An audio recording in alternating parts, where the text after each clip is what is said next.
চলতি বর্ষা মৌসুমে এবার সবচেয়ে বেশি ডেঙ্গুর প্রকোপ। বৃষ্টির জমে থাকা পানি থেকে এডিস মশা লার্ভার বিস্তার সারা দেশে। জুলাই থেকে সেপ্টেম্বর পর্যন্ত ডেঙ্গুর প্রভাব থাকলেও এবার আগেভাগে চোখ রাঙাচ্ছে ডেঙ্গু। প্রতিদিনই বাড়ছে আক্রান্ত মৃতের সংখ্যা।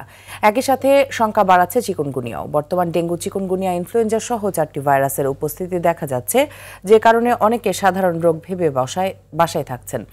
দেরিতে হাসপাতালে আসা স্বাস্থ্য ব্যবস্থাকে জটিল করে দিচ্ছে মত চিকিৎসকদের।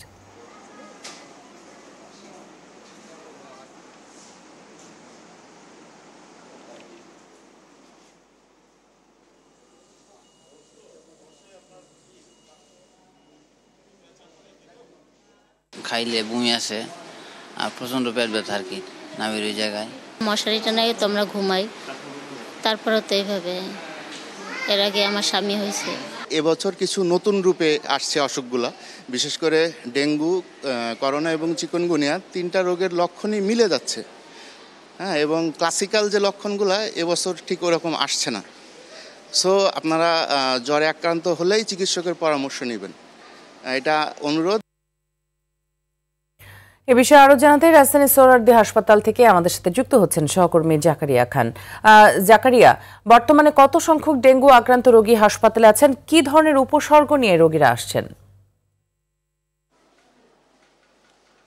জি মিতু, ধন্যবাদ। আমি এই মুহূর্তে আছি রাজধানীর সোহরাওয়ার্দী মেডিকেল কলেজ হাসপাতালে এবং আমরা কিন্তু সকালে গিয়েছিলাম ডিএনসিসি ডেডিকেটেড কোভিড-19 হাসপাতাল এবং সেখানে যেটি আমরা দেখতে পেয়েছি যে ডেঙ্গু রোগীর আগমনটা সেখানে বেশি এবং এবছর জানুয়ারি থেকে এই পর্যন্ত কিন্তু প্রায় 11,000-এর বেশি রোগী ডেঙ্গু আক্রান্ত হয়ে চিকিৎসা নিয়েছেন বা হাসপাতালে ভর্তি হয়েছেন এবং এই সংখ্যাটা কিন্তু দিন দিন বাড়ছে।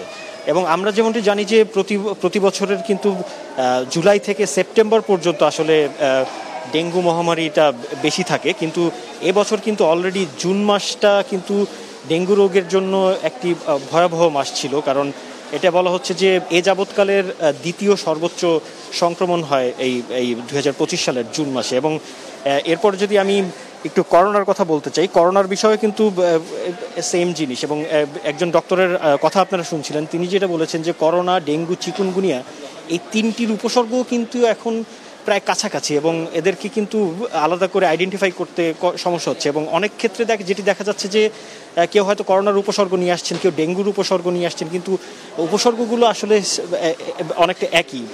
জ্বর, মাথা ব্যথা, পেট ব্যথা, খিঁচুনি, এই টাইপের সমস্যা নিয়ে আসছেন, পাতলা পায়খানা, এই ধরনের সমস্যাগুলো নিয়ে বেশি আসছেন। এবং ডক্টররা যেটি বলছেন যে কোনো ধরনের জ্বর হলে কিন্তু এটা হেলাফেলা করা যাবে না এবং তৎক্ষণাৎ কিন্তু তারা ডক্টরের পরামর্শ নেওয়ার কথা বলেছেন। এবং তারা যেটি বলছেন যে কোভিড-19 ডেডিকেটেড হাসপাতাল সহ দেশের সবগুলো হাসপাতাল কিন্তু এখন এই পরিস্থিতি মোকাবেলার জন্য প্রস্তুত হয়ে আছে এবং ডক্টররা বলছেন যে কোনো সমস্যা হলে কিন্তু এখন দ্রুত হাসপাতালে চলে আসতে বলা হচ্ছে। এবং চিকুনগুনিয়ার কথা যেটি বলছিলাম, যে চিকুনগুনিয়া বিষয়ে বলা হয়েছে যে আইসিডিডিআরবি হাসপাতালে যত রোগী যাচ্ছেন রক্ত পরীক্ষার জন্য, তাদের 82% মানুষের রক্তে কিন্তু চিকুনগুনিয়া শনাক্ত হচ্ছে।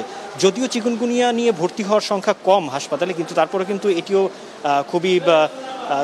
খুবই অ্যালার্মিংভাবে বাড়ছে। এবং ডক্টররা বলছেন কিন্তু যে আপনাদের এই যেটি প্রতিবারই বলা হয়ে থাকে যে বাড়ির আশেপাশে পরিষ্কার রাখা, বা করোনার ক্ষেত্রে যেটি বলা হয় যে জনসমাগম এড়িয়ে চলা বা মাস্ক পরিধান করা, সো এইসব বিষয়ে কিন্তু তারা গুরুত্ব আরোপ করছে এবং বলছেন যে এগুলো কিন্তু এখনও বেশি দেরি হয়ে যায়নি, কারণ সামনে আরও বাড়তে পারে।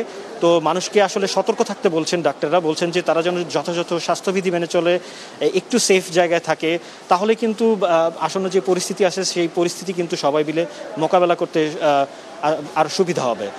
তো মিতু, আসলে এই ছিল আমার কাছে রাজধানীর সোহরাওয়ার্দী মেডিকেল কলেজ হাসপাতাল থেকে ডেঙ্গু, করোনা, চিকুনগুনিয়া নিয়ে সর্বশেষ। জাকারিয়া, অসংখ্য ধন্যবাদ আপনাকে আমাদের সাথে যুক্ত হবার জন্য।